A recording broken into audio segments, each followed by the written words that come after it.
The Alternative Dig Talk. Real issues, real talk. Hey Teddy, have you noticed how little attention science and health issues get in the media? Totally, Edgar, yet science information is very important. Yeah, for sure. That's why the Health Journalists Network is here. How can they help? They are a group of journalists dedicated to advancing public understanding of healthcare issues through impactful reporting on health and science. Oh, really? Yes, they meet up every month with scientists and researchers, policymakers, and activists at the science media cafes. They then relay what they discuss to the public. Does that benefit us? Oh yes, very much so. This helps with health and science literacy for a healthy Ugandan society. Okay. I love getting informed about science and health issues. Health information makes all the difference between life and death. I'll look them up and engage them. That's great. They are based all over the country. Oh, okay. That's interesting, and they should be making real impact. They are empowering health communities through journalism. Journalists can save lives just like doctors.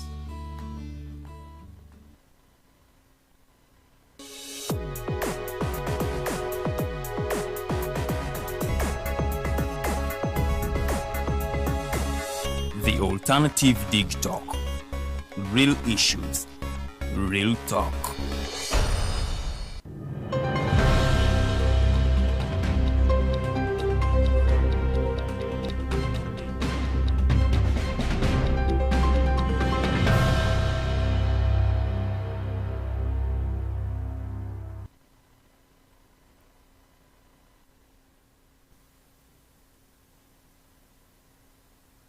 All right, a good morning to you, our dear viewer, and thank you once again for always tuning in to the Alternative Dig Talk TV. We are very blessed that you are watching this very show. This is the Mighty Drive. It runs Monday to Friday, 8 a.m. to 10 a.m. And we usually bring in this initial segment of the mighty global news updates with the aim of informing you with the latest and the most accurate information. And that's why we always come in here every morning to present to you this, believing that it will make your day better. If you're not having a good day, our prayers that you have the best day you have always wanted. We are praying for you. If you had some challenges as this week began, we are praying for you.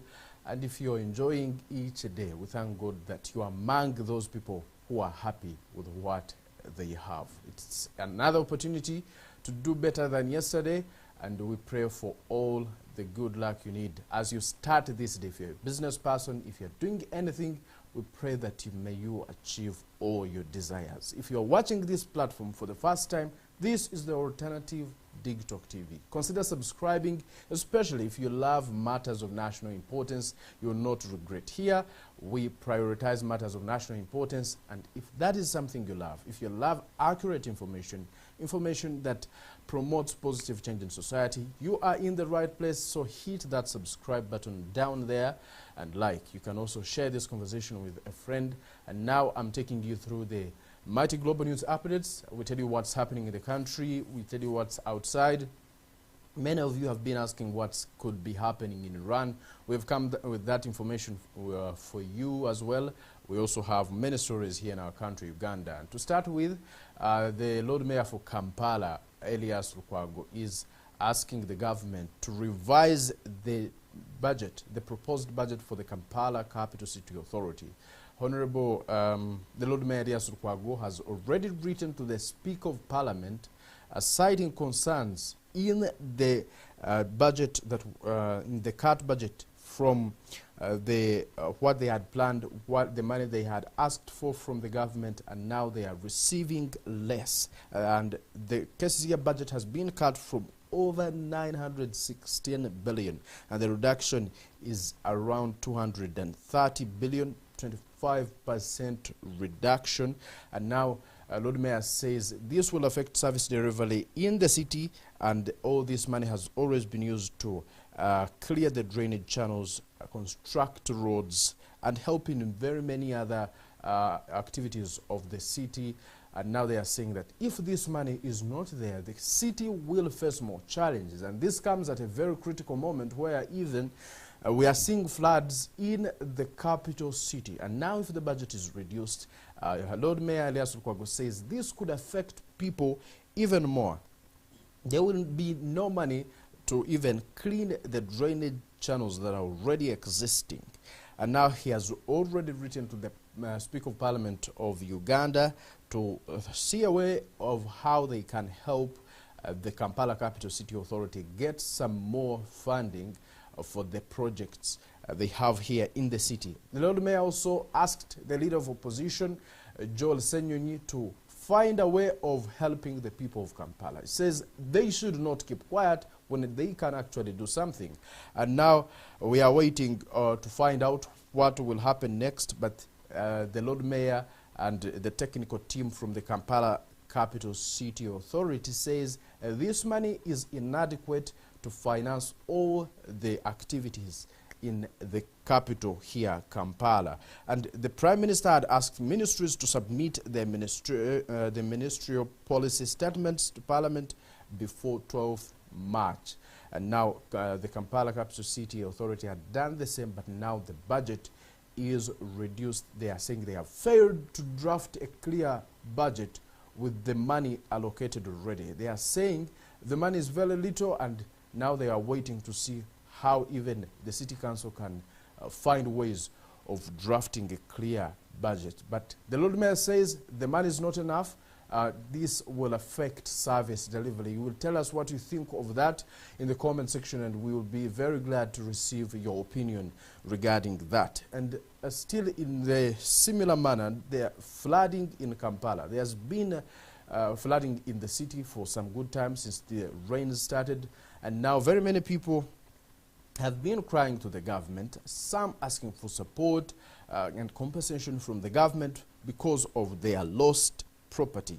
And now the technocrats in the city are saying this is happening when they are already aware that in 2006, the Kampala Capital City Authority had foreseen these challenges, that at any time there could be flooding in the city. And they had come out with what they termed as Kampala Drainage Master Plan. And it was drafted in 2003, and now by 2006, the Kampala Capital City Authority and World Bank realized it was the best solution.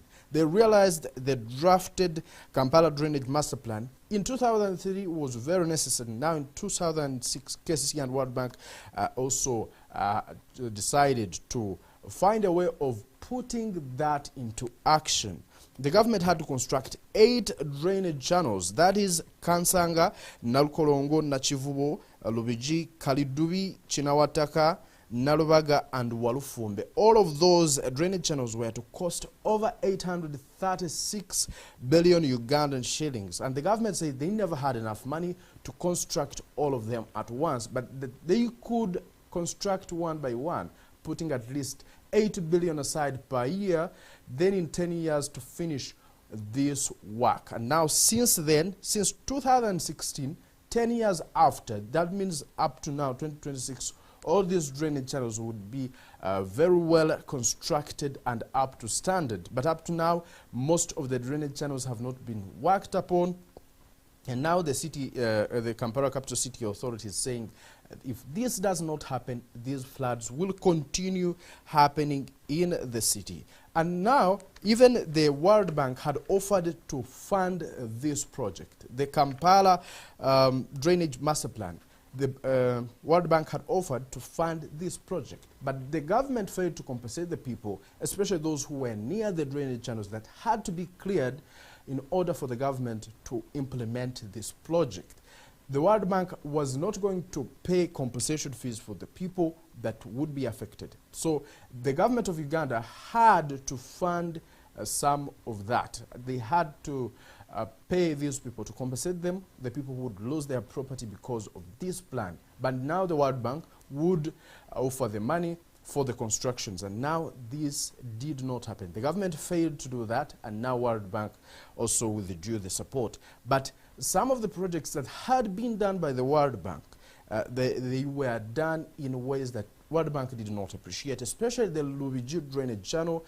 The work done there was not up to standard, and now World Bank was not pleased with the work they had funded, seeing that what was done was shoddy and they could not support the government of Uganda and that project anymore. So that's how the government of Uganda lost that support. And now the Capital City Authority, the Kampala Capital City Authority, is saying the government should put in more funds. And now we are seeing the funds reduced, and they are citing out possible challenges, saying that even floods in the city will not go anywhere if the government does not work upon these drainage channels. And the Lord Mayor also said that that's why we are seeing more business people trying to take over these drainage channels and do business on them. Like we are seeing the Nachivo drainage channel, like how Hamis Chigundu is establishing buildings there to get some money out of them, although he said he will be developing the country. It is a better option. They say the Kampala Capital City Authority had the plan to work upon these drainage channels and not just giving them to individuals to make money out of them.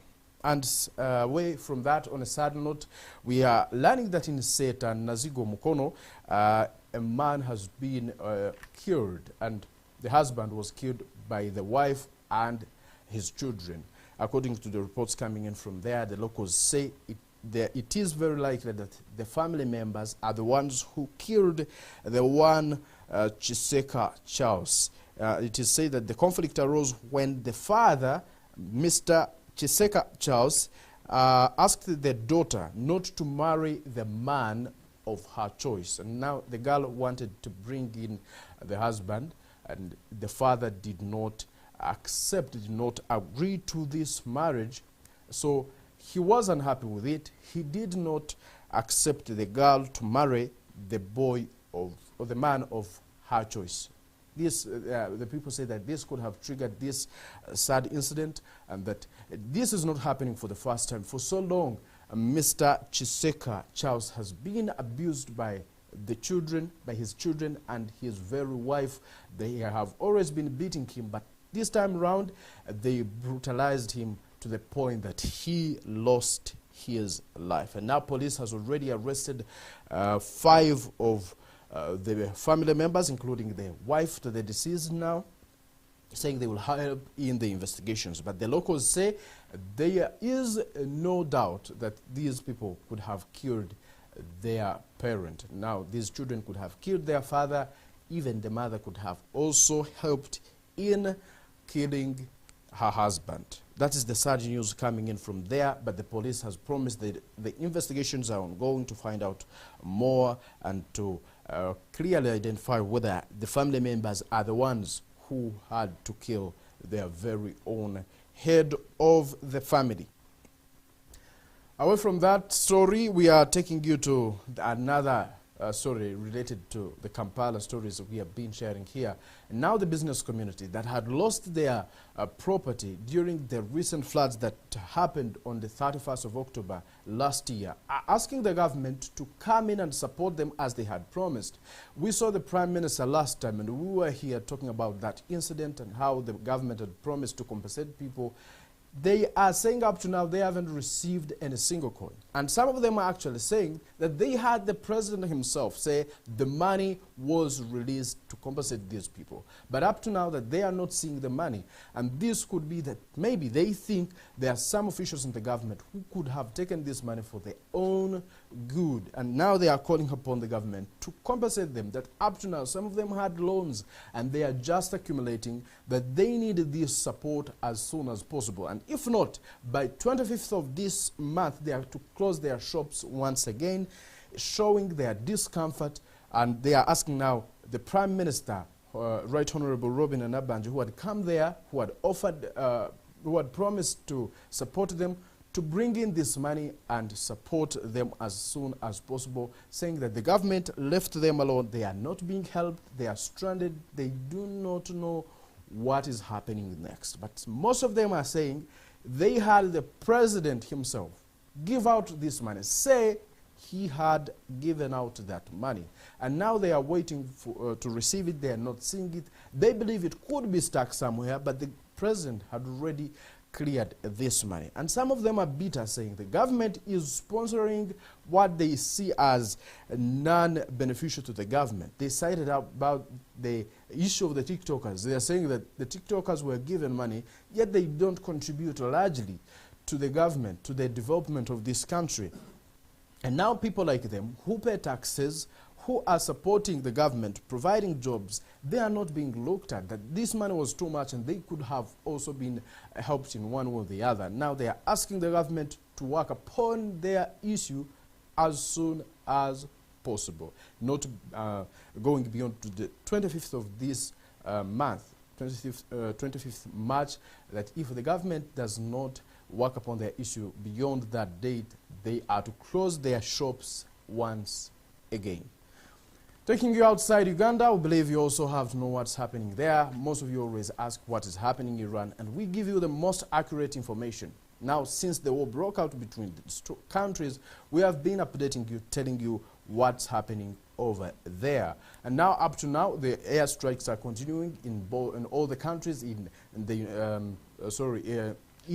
Iran and now in Israel. The Hezbollah hit there. We are learning that the Israeli authorities say Hezbollah has launched a rocket attack on the country's central area. The attack was launched from Lebanon, and now the defense systems shot down a number of projectiles, and one failed, leading to the death of 2 and more to injured. That is the information coming in from Israel regarding the Hezbollah attack. Then the Hezbollah have been on the side of Iran, of course, trying to support Iran, now striking the Israeli country, now trying to also revenge since the death of the Ayatollah Ali Khamenei, someone that they believed in, and now they are also attacking Israel. Israel had also attacked them yesterday. I told you about how the Israeli defense forces were attacking the Hezbollah, striking their key areas in Lebanon. And that is also the news coming in from there. But up to now, Trump is saying Iran will be over as soon as possible. And this happens as the U.S.-Israeli attacks continue in the Middle East and in Iran. Also, Iran is saying they will never surrender. They will fight until their last drop of blood. And they say the United States of America will have to face all the consequences, that America will have to surrender, but also the United States says Iran will be over soon. That is the message coming in from the United States of America. Also, now Iran is saying they will not support. And now, we told you yesterday of how they had elected a new Ayatollah, the new leader of Iran, who is Moshtaba Khamenei, the son of now the slain leader, Ayatollah Ali Khamenei.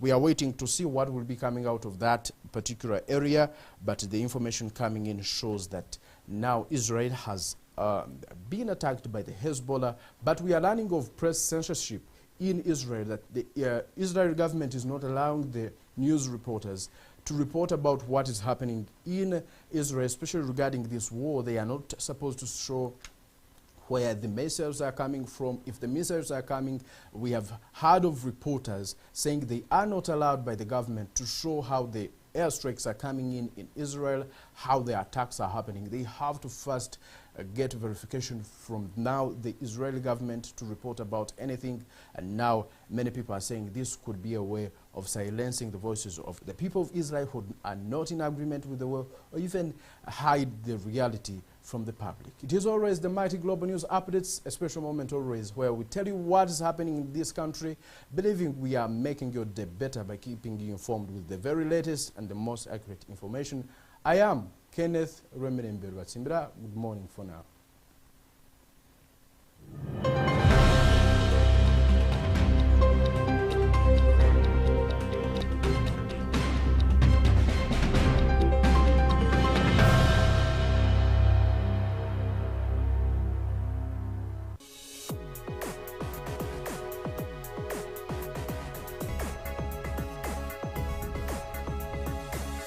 The Alternative Dig Talk. Real issues, real talk. Hey Teddy, Have you noticed how little attention science and health issues get in the media? Totally, Edgar, yet science information is very important. Yeah, for sure. That's why the Health Journalists Network is here. How can they help? They are a group of journalists dedicated to advancing public understanding of healthcare issues through impactful reporting on health and science. Oh, really? Yes, they meet up every month with scientists and researchers, policymakers, and activists at the science media cafes. They then relay what they discuss to the public. Does that benefit us? Oh yes, very much so. This helps with health and science literacy for a healthy Ugandan society. Okay. I love getting informed about science and health issues. Health information makes all the difference between life and death. I'll look them up and engage them. That's great. They are based all over the country. Oh, okay. That's interesting, and they should be making real impact. They are empowering health communities through journalism. Journalists can save lives just like doctors.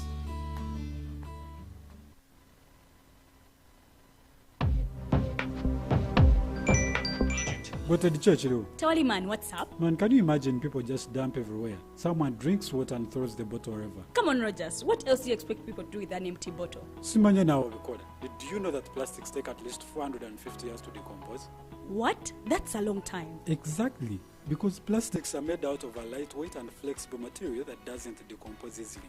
And plastics everywhere in the environment cause plastic pollution. What is plastic pollution now? It is the accumulation of plastic waste in the environment, like bottles, polythene bags, straws. All of these contribute to plastic pollution. I have been using them without knowing their effect. Yeah, a lot of people have. Plastics are a danger to the ecosystem, both on land and in water. So how can we overcome this problem? Is there something we can do? Oh yes, we can reduce by minimizing the use of plastics, reuse by repurposing them, or recycle by collecting and processing them into new products. Everyone wants to change the world, but no one wants to change themselves for the world. How about we change our habits for the world? And it starts with me and you. This message is brought to you by Alternative Digital.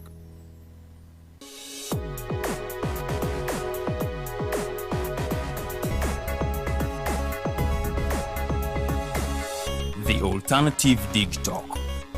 Real issues, real talk.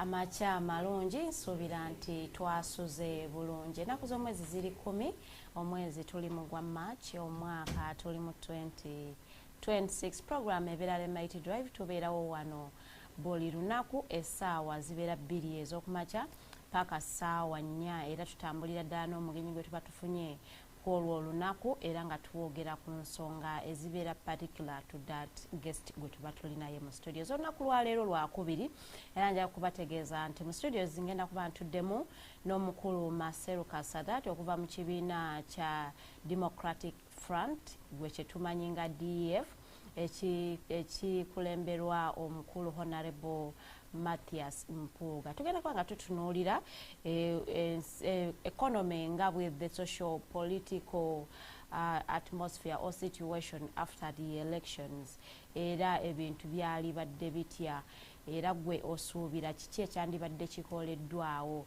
Onono ng'atuula ku komiti ya human rights mu kibiina kyavaamu ekya DF.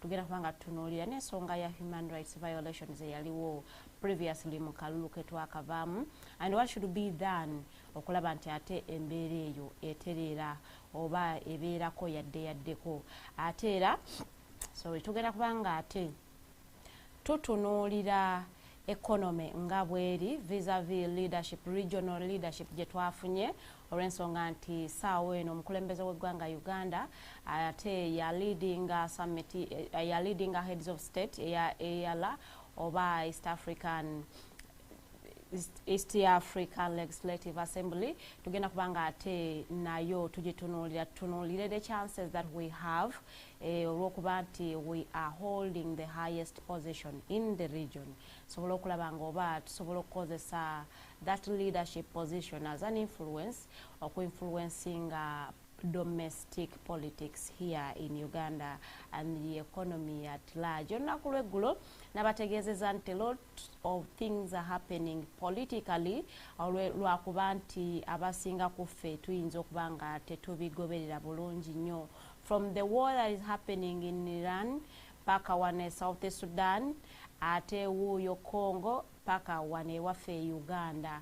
Amataba gakutte e Kenya era nga it is one of the news that ensi gye yabadde tesuubira. Kenya tetera nnyo ku floodinga naye ate this time around they are experiencing floods. Wane waffe Uganda still floods are taking place era enkuba bw'etonnya nnyo tujja kulaba nga ate ebizimbe mu Kampala biddamu okulaba nga ate ebifloodinga. KCCA yavuddeyo netegeeza nti omukulu Ham Kigundu okuzimba omwalo ogwo yaweebwa olukusa oba katugambe nti yalbeera approved, he was approved okugenda maaso n'okudevelopinga omwalo ogwo. So nno ekyo nekiraga nti bweba plan, that means his plan was approved era nga these repercussions that we are seeing nti bannayuganda bali mu experiencing what they haven't been experiencing in a long time. Ndowooza naye ensonga eyo bajja kubanga ate bagisalira amagezi. Eri mu lutalo lwa Iran ate mutabanyi w'omukulu Khamenei yalondeddwa okubanga addira taata we mu bigere. Kakati awo abatunuulizi b'olutalo basobola okumanya nti awo embeera eyinza okubeerera ddala embi olw'ensonga nti we expect nti omwana ono agenda kukozesa obusungu bungi okuwoolera olw'ensonga nti famire ye yonna yasaanyizibwawo okuva ku taata we, mukyala we, baganda be na mwana we omuto ddala yali ne kitaawe bonna baagenda, bannyina bonna battibwa. So omuvubuka ono oba omwami ono wabanga alondeddwawo okudda mu bigere bya kitaawe yandikozesa ate position eno okulwanagana ennyo ng'agezaako okuwoolera olw'okuba nti abantu be battibwa. Olutalo luno terunnamala mwezi but abantu bayitirivu nnyo abalugendeddemu oba abalusuddemu akaba ate ng'enjuyi zombi tezinnasalawo kuba nti ziteeka ebikola wansi okugenda mu dialogue for such situations. Abatunuulizi b'ensonga oba abalwanyirizi b'eddembe basinga nnyo okusaba nti wabeerewo peaceful dialogue okulaba nti ate tutakkiriza obulamu bw'abantu obutagendera mu lutalo. Unfortunately though enjuyi zombi USA wera egamba yo teli ready kugenda mu dialogue na Iran unless nga Iran evaayo neraga nti atuwanise emutukubye tukkiriza mutuwangudde. So for that reason therefore we agree you take over. Era nga bano bategeezeza nti when Iran doesn't do that bagenda kugikuba paka we banagikakkanya wansi. Awo nno babakanira omulimu gwabwe ogw'okubanga ate bazimba Iran okubeera great again. Era ndowooza tujja kubanga tusuubira nti olutalo luno lwakunyinyiitira ebbanga lye tutamanyi nako. Era nga njaga okutegeeza nti global fuel prices are rising. What does that mean to you, a common Uganda that is in Uganda that isn't even following what is happening outside your country? That means that if you have a car ogenda kubanga ate experiencing amafuta nga geeyongeddemu olw'ensonga ey'olutalo. Era bamama baffe abakozesa paraffin they will also face challenges. Everything is going to go up now afumbira ku gas. So ensonga si nnungi nnyo naye nga tujja kubanga ate tutunuulira okulaba ebintu nga bwe biri. Olunaku lw'eggulo twabadde wano nga tunyumyamu kkono omukulu Mukosei Arnold Anthony ku nsonga ezabadde ez'enjawulo era nga twagezezaako okulaba nti tutema empendo oba tuwa solutions to what is happening in the country but also the world at large era nga omukulu yabadde nga ye afuba nnyo okulaba nti our solution is basing on his own opinion era nga tetugimuvunaanira muntu yenna because we are all entitled to our own opinions era nga ku nsonga y'amataba ye yagambye nti Kampala yonna needs a restructure basobole okulaba nga bamenya ebizimbe ebimu ebikadde ebitatambulira nnyo ku pulaani awo no baddemu tuzimbe drainage system eyinza okuba nga ate ejja kutaasiriza Kampala but if that isn't done tujja kuba nga ate tweyongera okulaba ebizimbe ebisinga nga bifloodinga olw'ensonga nti buildings abantu beeyongera okuzimba ate buli azimba alina pulaani ye gy'atambulirako. Ngenda kuba nga mpumulamuko katono nnyo omugenyi wange aneegaseeko sobola okuba nga ate tutambulira wamu.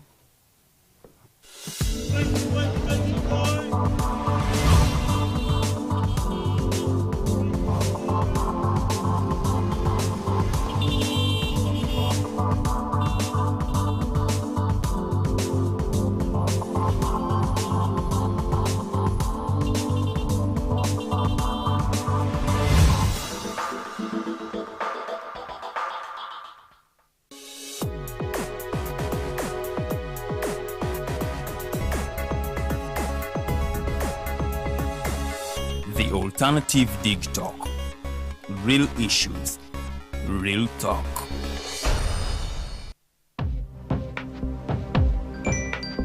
Go to the church, though. Tawali man, what's up? Man, can you imagine people just dump everywhere? Someone drinks water and throws the bottle wherever. Come on, Rogers. What else do you expect people to do with an empty bottle? Simanye now, recorder. Do you know that plastics take at least 450 years to decompose?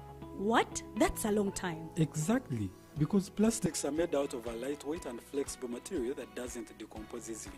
And plastics everywhere in the environment cause plastic pollution. What is plastic pollution now? It is the accumulation of plastic waste in the environment, like bottles, polythene bags, straws. All of these contribute to plastic pollution. I have been using them without knowing their effect. Yeah, a lot of people have. Plastics are a danger to the ecosystem, both on land and in water. So how can we overcome this problem? Is there something we can do?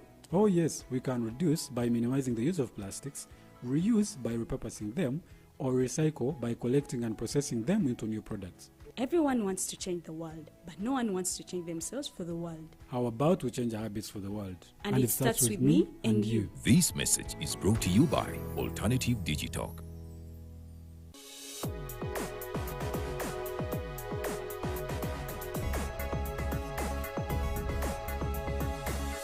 The Alternative Dig Talk. Real issues, real talk.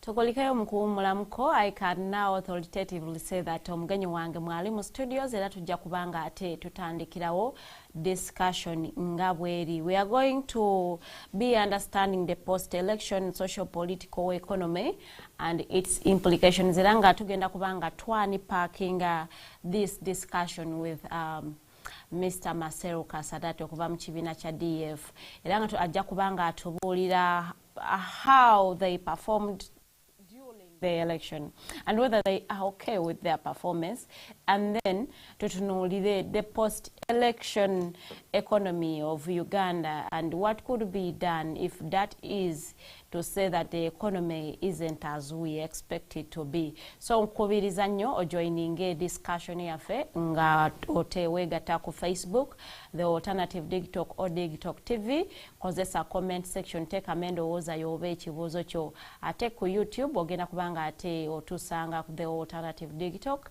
era nawo kozesa comment section oteekemu ekibuuzo kyo oba endowooza yo, ngenda kubanga ate mpitamu mu comment section okulaba nti omukulu Maseruka addamu ebibuuzo byamme obanga tubuildinga suggestions zammwe oba opinions zammwe.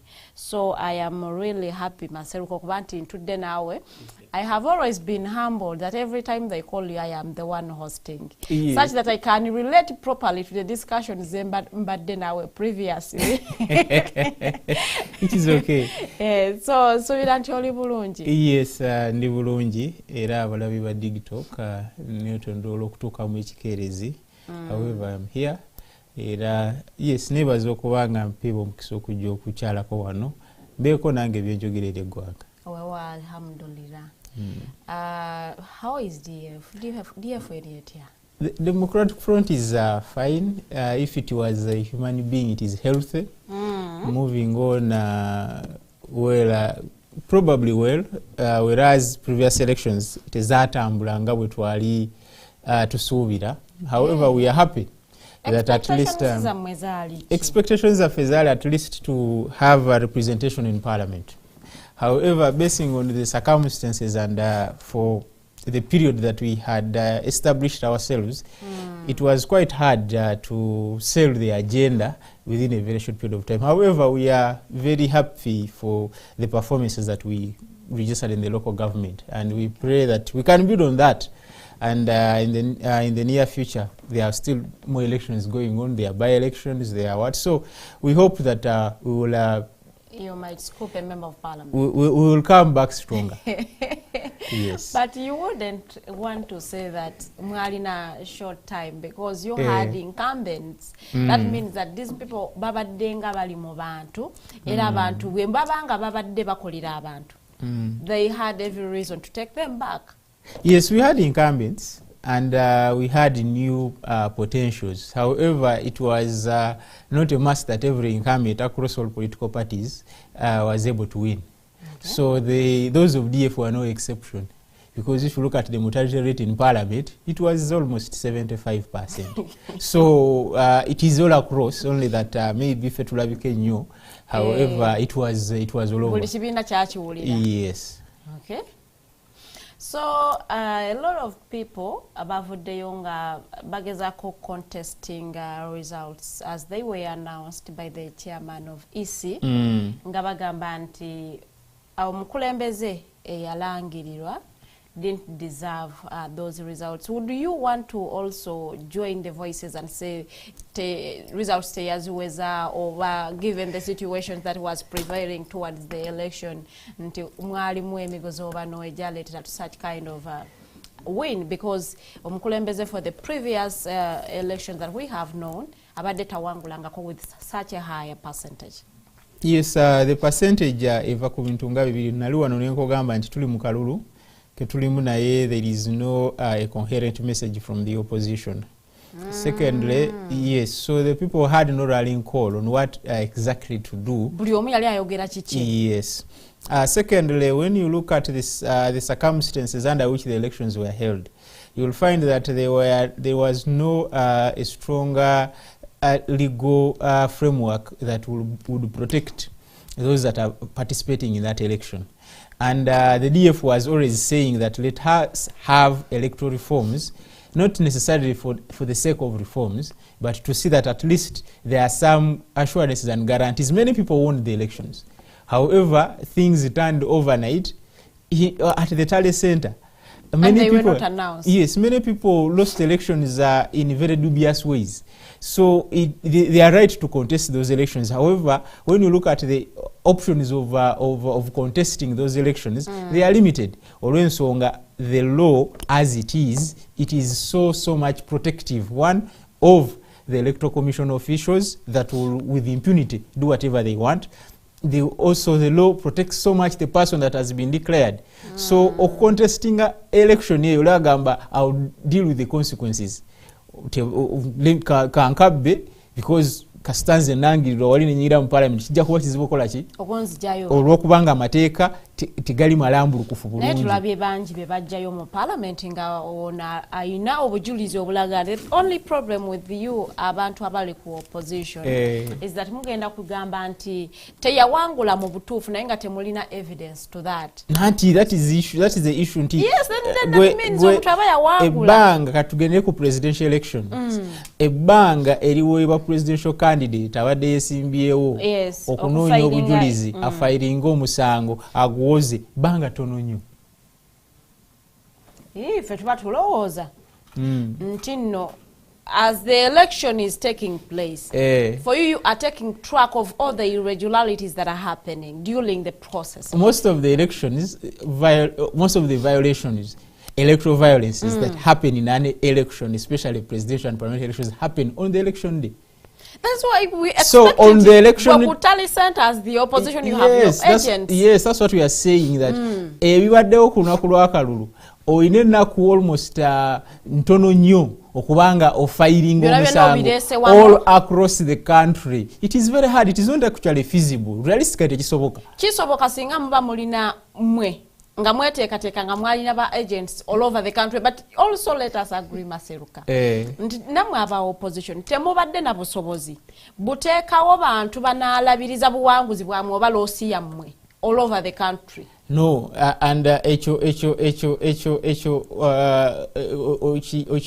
olese debate endala whether mwateekawo abakuumi b'akalulu bamusobola okuprotecting akalulu but in all circumstances an election, why should an election be protected nga kisika akubbibwa? Because okuteeka ekikomera ku nju, that means wekengera ki babbi. That alone is a signal that there are malpractices that are taking place. An election must be free and fair nga buli omu amanyi nti bwe nnonda akaluba nkajja kugenda nga bwe kali. Lwaki ate nteeka nkanoonya ate nteekawo naana akankuumira nga bamaze okukampa? So in such circumstances we should ask ourselves, are we really holding elections or it is some form of thuggery? Kakati ekyo kugamba nti teri agenda mu kalulu nga yoreda amayi bagenda kumubba era ye aim ya collecting bujulizi kugenda asooka kujja nga ze kuwangula. The circumstances is happening during the elections zezimu forcing actually oku contesting that win in court. So tekali no more time. Wakanonye kakume kabanji yali amanyi bajja kabba, but you are not a member of that party, so you do not have comment on that. Does your party hold any regrets nga olwobutasimba omuntu at the presidential level? The party does not hold any regret. It is actually grateful to the people of Uganda for the positions that we are able to win. We have presence in the local government, and we did not that much lose at a higher margin in the parliamentary elections. Most of our candidates were second with a slim margin, and if they had if the party had been unveiled earlier, maybe things would have been different. So tetwali inconvenienced by failure to present a presidential candidate, because so performance or relating anyo kubanti the party was new. Yes, but the party had all the faces. You see, they do not vote faces. They vote a party. The reason as to why we form a political party is to have a unified symbol. That's why if you say that they were old faces were not all over the country. Over the 88 candidates that were contesting, those were not old faces. The few old faces were spearheading other new faces. However, what was unifying us is a symbol, which is a tree. So the symbol had not yet been marketed enough across the country. Oh, your message wasn't marketed enough. Each candidate at their locality had a message. And that is why they were able at least to acquire the very many votes that put them in the second or third positions in the election. So we do not believe it was about the message. It was about other factors, because some factors are general. You will find that, yes, in certain areas, an election would have been won if it had been free, fair and credible. But because of malpractices, our candidates lost. Okay. So it is, we do not hold regrets. We are just grateful. And preparing for 2030. 2031, yes. Okay, as a human rights lawyer, nga njagala otunuulire the previous election from a human rights lens, or to where your kind of description of the whole process? The entire process was marred by a lot of violence and a lot of intimidation to candidates and also their supporters. That election was actually a precursor to something that we need all to have a conversation about. Do we really need to have elections that will lead to such a polarization whereby most of supporters of the leading opposition are arrested, charged, and they are outrightly denied bail? Yeah. And in this regard, you'll find yourself that the cases are not moving. However, at the same time, their right to liberty has been infringed upon. Secondly, the issue of the involvement of the police and the army in the elections, this was so significant that many people were victims of this brutality. The Electoral Commission authorizes a candidate to gun contesting, to gun a campaign in a particular area. Yes. They reach there, security finds that no, you are not supposed to campaign in this area. So the question is, who's in charge of the campaigns or the campaign period? Who supervises these elections? Was it the army? Was it the police? Was it the Electoral Commission? Police, their work wasn't supervised, it was to give protection. So, but in cases where the police feels overwhelmed, the army will come in to help. But the whole motive was to give protection. I am not contesting what you are saying, because the law clearly says that the police and army shall provide security under the supervision of the Electoral Commission to every person contesting and where they are contesting from. In the circumstances, this was abused. They were now directing those that are campaigning on where to go and where to campaign. So the question is, were they protecting them? Were they providing for them a stable atmosphere so that they can campaign, or they were curtailing? Singa mbera police person, you are the candidate. My role is to protect you and protect the people woli muku nonya kalulu. So as I protect you, I am protecting other people and their businesses. You might want your kuba rally in an area where your rally is going to disrupt the business. So I will direct you to another place where the people will be will be secure. You also be secure, and the business will go on. You have ever heard of the Kampala Capital City Festival? Yes. Where is it held? In the city center. In the city center. Exactly. Are there roads in the city center? Yes. Are there businesses in the city center? Exactly. On that day, what happens? Those roads, those businesses are closed. So what is the problem of one being inconvenienced for one day? Somebody holds a rally and leaves because nobody sleeps there after campaigning. So the argument that businesses it is prior prepared. This is an event that is prepared for 5 years.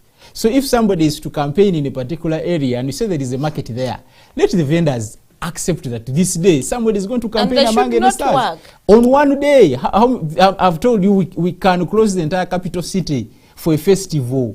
We are talking of a person that is going to be the president of this country. So, did you tell me you are a human rights lawyer? Yes.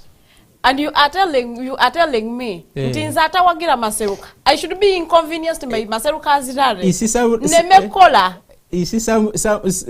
some rights are not absolute. Some rights can be derogated over. Some rights can at a certain time be limited. So the issue is, if you do not work for some hours, because I don't believe a rally takes place the entire day. If you do not work for some hours, you say that from 8 to midday, this road shall be used by people that are campaigning. What is that much inconveniencing than fighting, tear gassing, brutalizing and beating people the whole day who want to use that road? Imagine Maseruka Sadat.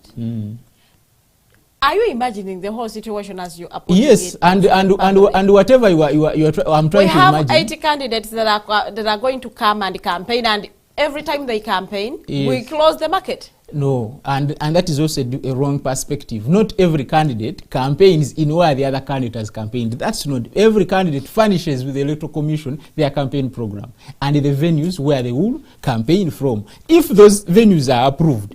So, what is the purpose of police now diverting from the unagreed schedule? That is the issue. Because the moment such a venue, such a district has been approved, it means it is suitable to hold a campaign rally there, and the people are well prepared to be in that area. So you inconvenience the electoral process by now diverting as an afterthought the people from where they had already agreed that they will meet.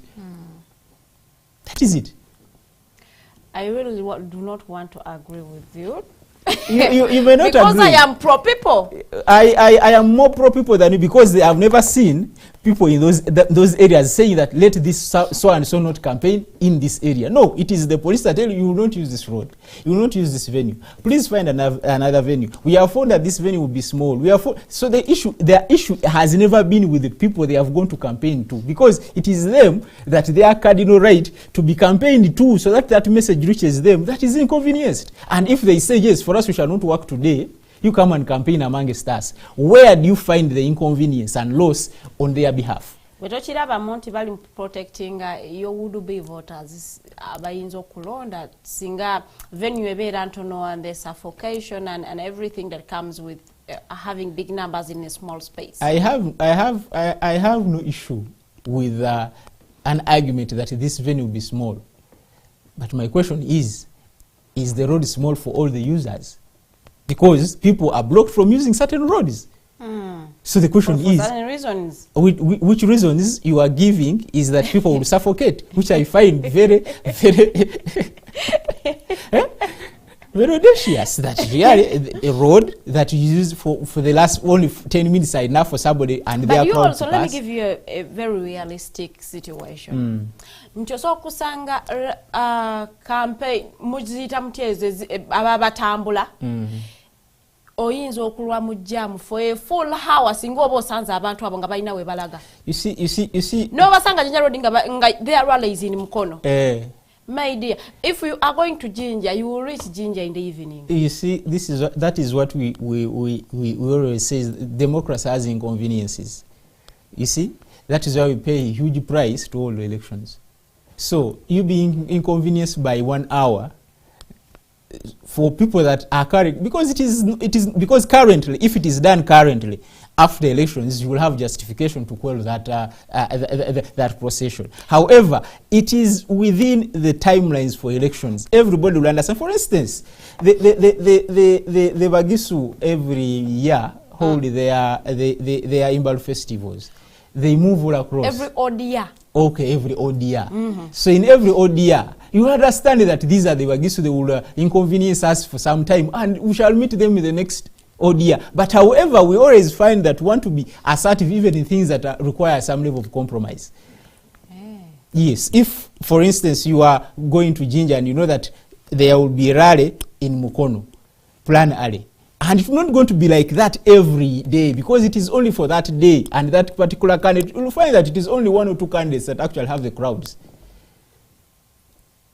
And but you create a scenario of destroying, violating people's rights everywhere, just to protect one that is going to use that road to save that 1 hour from Kampala to Jinja. Then you maim, you imprison, you beat others, and just to protect one that is going to Jinja to save that 1 hour. No, it is there must be some level of compromise. We are not protecting one, they are actually making sure that business goes on as usual, however much we have a rally taking place somewhere. But I want us to move away from that and we assess the post-election. I need to first us to look at the performance of the opposition as you performed in the previous election, and whether that actually calls for something, or you are preparing something to do something with the numbers that you got and the performance that we saw in the previous election. Whereas I am a member of the Democratic Front, and also whereas I do not speak for the opposition, we find that there was a dwindling number of representation in Parliament. And for me, as the circumstances, as people that were particularly involved in this election, I agree that the opposition performed extremely very well. There was a lot, yes, there was a lot of there was a lot of human rights violations in this election. The opposition performed extremely very well. Under the circumstances that people were campaigning under the circumstances whereby almost people's campaign teams are currently still in prison, under the circumstances whereby the army and police took over the elections, under the circumstances whereby people were not allowed to campaign in certain or particular areas. Is it the first time those things are happening? It may not have been the first time, but this time it has been worse.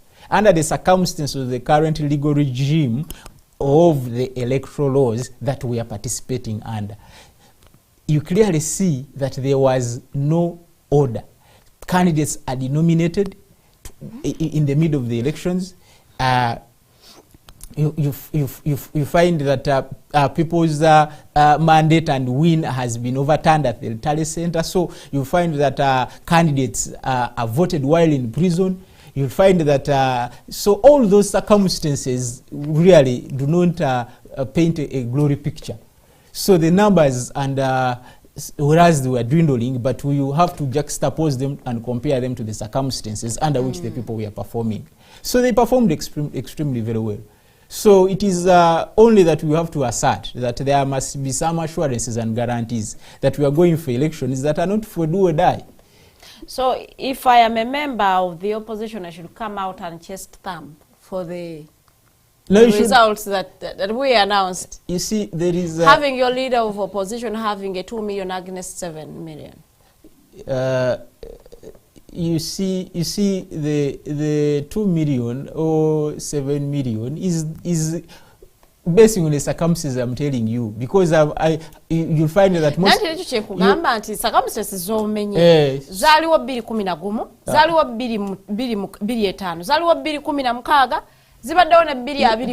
you tell me circumstances whereby in a particular region the chief campaigning agent of a particular candidate and the vote protection teams were arrested, where a political party, almost all the vice presidents of that political party, some have just been released, but most of them have been in prison, some are still there.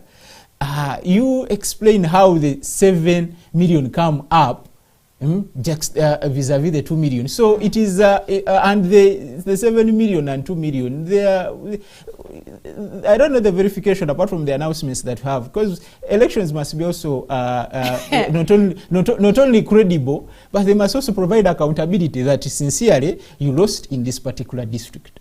You lost. So that breakdown, as it is done actually at the constituency and other local government positions, you'll find that there is a tally sheet.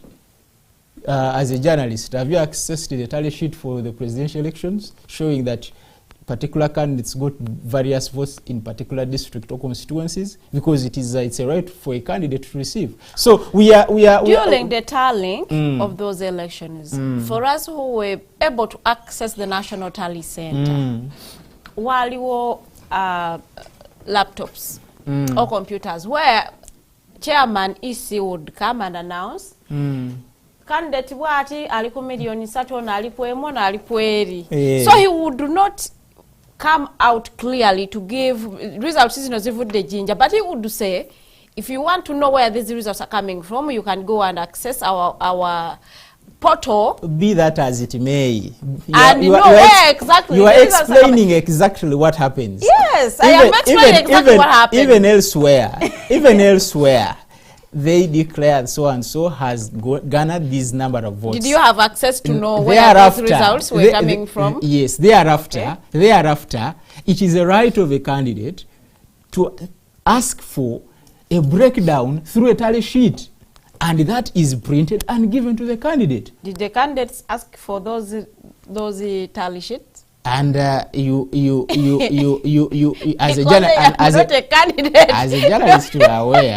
journalist, you are aware that one of the presidential candidates that actually went to court asked to make an audit.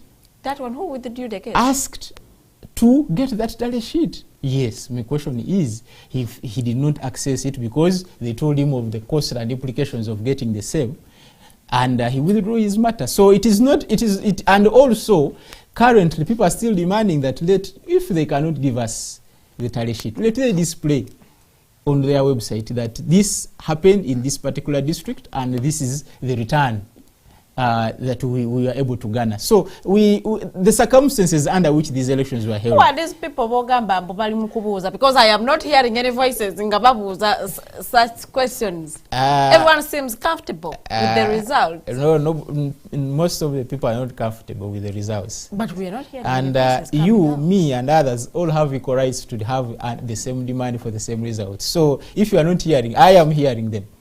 And they are saying, where? From wherever, and they are stating, no, please, you just show us this breakdown and we have closure. And it is within the rights, because whereas the election is free and fair, it must also be credible and there must be accountability that this happened and it happened. So the kind of operations that elections were held in, the opposition regarding the number of votes they were able to garner, it was a pat on the back. It's not good, but however, based on the circumstances, they extremely performed very well. Yes. So, what your performance, as you say that they performed really very well in the previous election.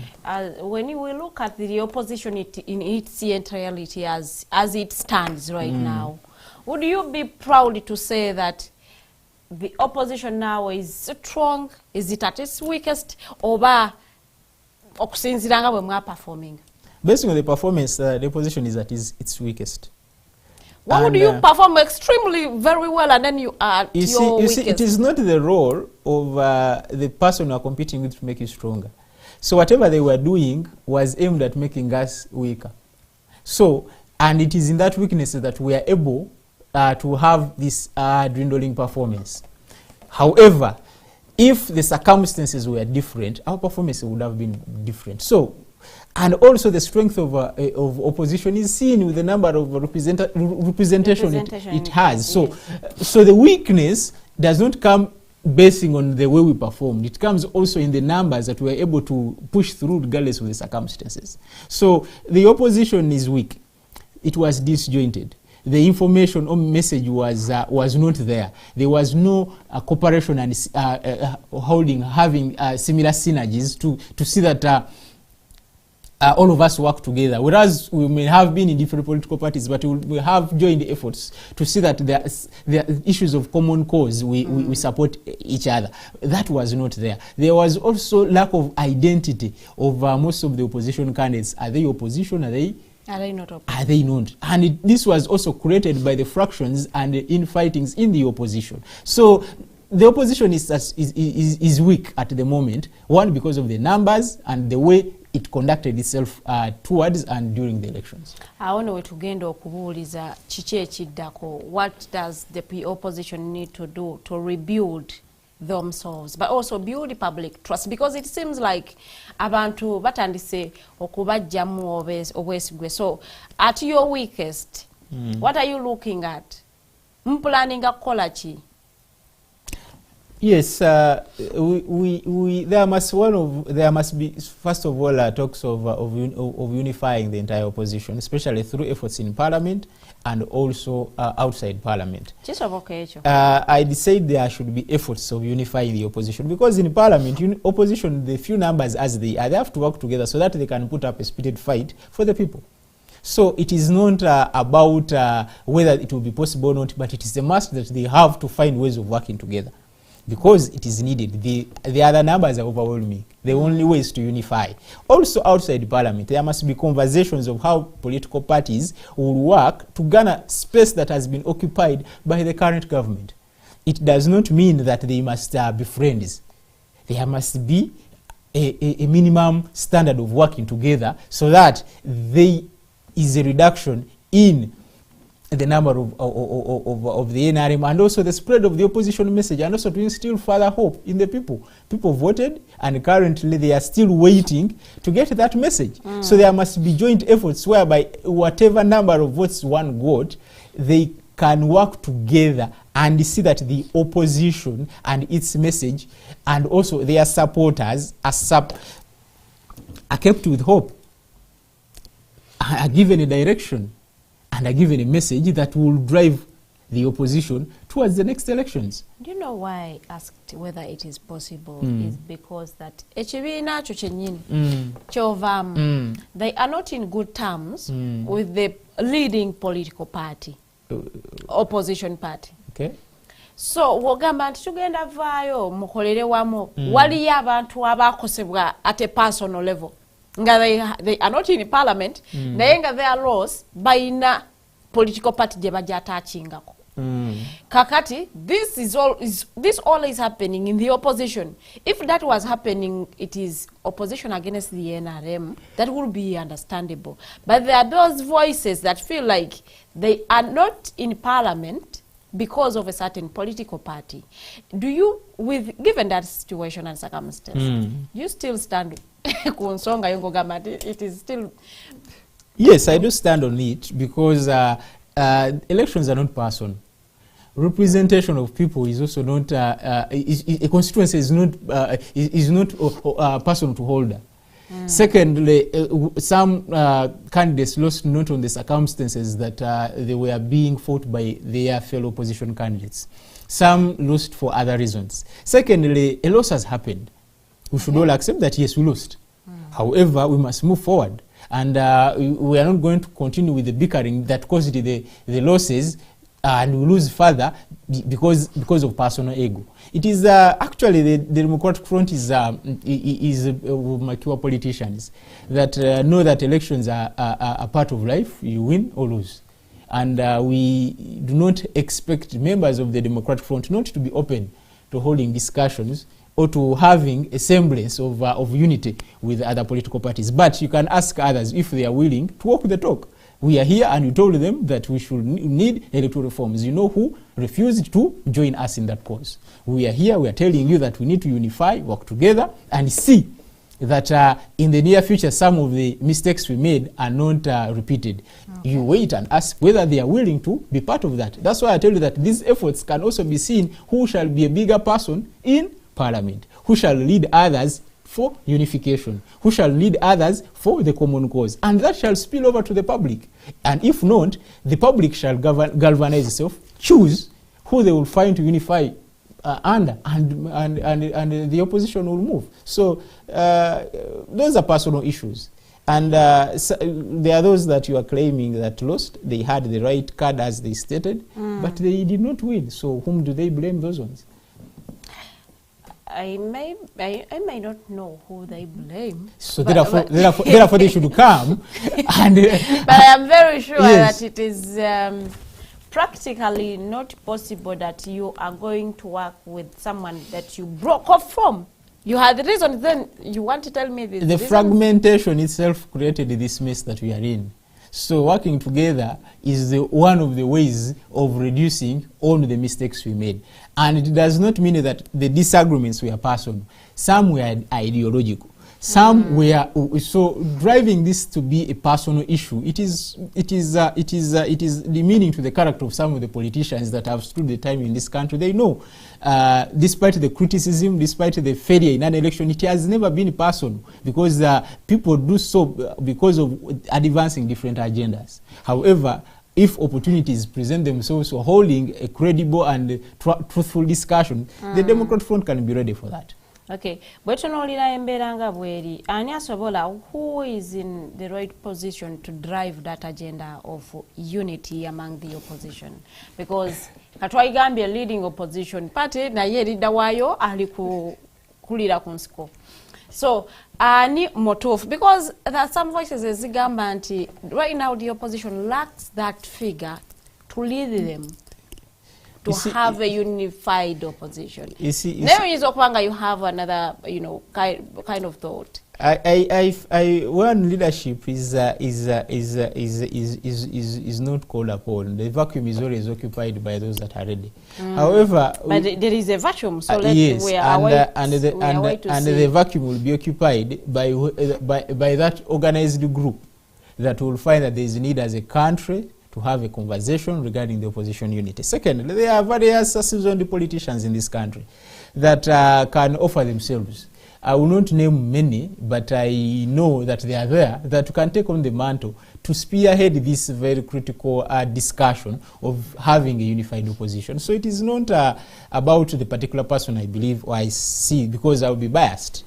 I have a party president. I have friends. So but however, despite all that, leadership is not given. It is taken, and where there is a vacuum, somebody will occupy that vacuum. And I know those that are ready, seasoned, and respectable will take that position. Okay, I want us now to go to understanding the post-election social political economy.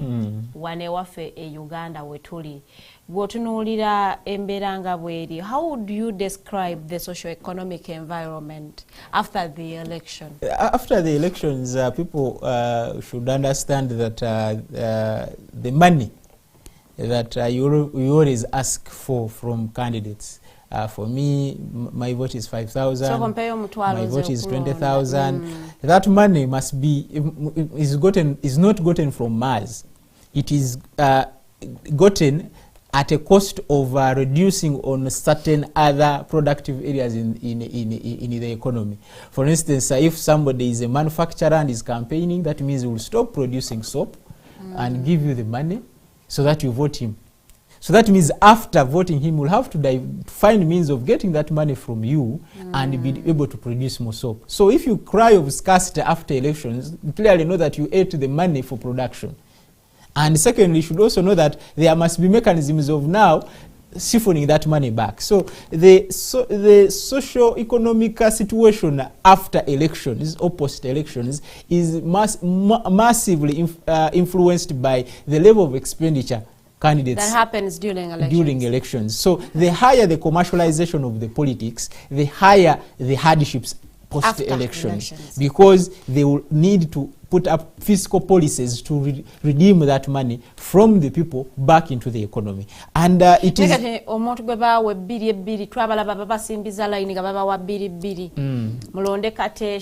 Kateshumba mulina umukozesanga example because yabikola tubiraba publicly. So they say to each their own, to each their burdens. If you receive 2,000 shillings, you suffer as one has received 100 million, because you all received money for a particular purpose during a particular period of time. So how about us who refuse the money? Then also suffer the same consequences. Because the issue is you have failed not to protect those others from being like you. You have kept it to yourself the purpose of you not being bought as a candidate, so as a voter. So those that eat money on your behalf make you suffer. So it is incumbent upon us to tell people that sincerely, when you are voting, you should understand that actually after elections there must wajja kubeerawo obwavu. Yes, wajja kubeerawo obwavu nga tebuleetebwa mize gyaffe egyakolebwa mu kalulu, because somebody will say that will go and sell his plot of land. He will come and bribe you, and he will dispute that money. The first thing he will do after winning that election will be to hike taxes, so that he gets that money as zero property. The first thing they will do is the brokers, the first thing they will do is to make sure that all avenues that are bringing money in the economy are reduced, so that they are able to cover the losses.